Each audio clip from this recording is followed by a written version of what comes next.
Ayuda, Donnie Pangilinan, ibinulgar na takot sa kidlat ang kanyang girlfriend.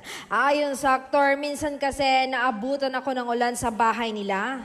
Sobrang lakas ng ulan at kidlat. Doon ko napansin na takot pala siya sa kidlat dahil sa sobrang higpit ng hawak niya sa kamay ko.